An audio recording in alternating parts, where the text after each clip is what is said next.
Okay!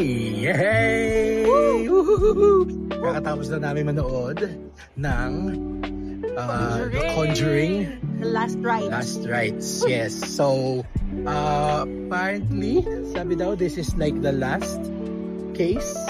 So far. So far. We don't know yet.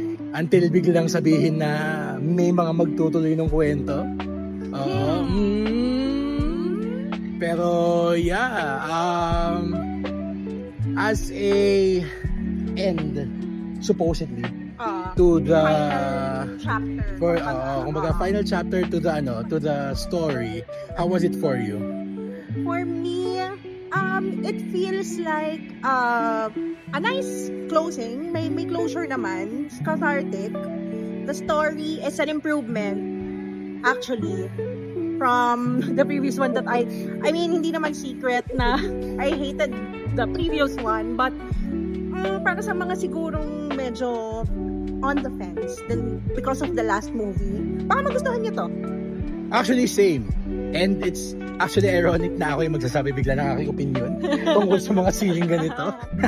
Ako as a horror newbie. As a horror allergic.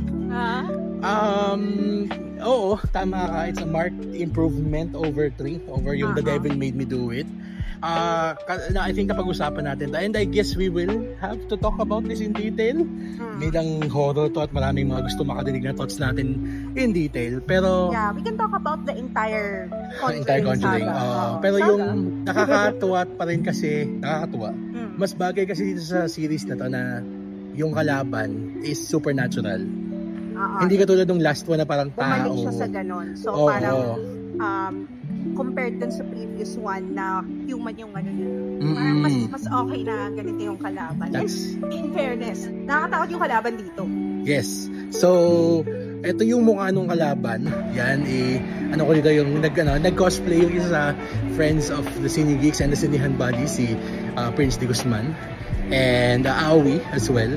Nagpakita sila as ano pangalan ng kalaban? Prince. Si Prince daw. And si Annabelle. So, without spoiling anything, sige, yung they're going to appear in the film. Sinabi ko kanina na it's an improvement over the last one. Pero meron pa rin na tayong mga reservations. Madami. Kaya siguro yun na lang yun. If you liked 1 and 2, yes, just temper your expectations somewhat. If you didn't like 3, you're going to enjoy 4. Yeah. Yun. And para sa mga true fans ng Conjuring universe, I think you really need to watch this. It's a nice bookend to the story of Ed and Lorraine Warren. And we get to know their daughter more. Actually, yun yung gusto ko din, more of Judy Warren. Kaya, in that, naman, acting-wise, as usual, Patrick Wilson and Vera Farmiga are, at the top of their game. Parang ito na ata talaga yung nila. Yung talagang endgame nila as actors. For better or worse.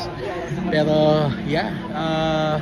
That's it for our initial thoughts. We are going to release a review. Ito, promise na to. Review episode to. Hindi to written. Okay?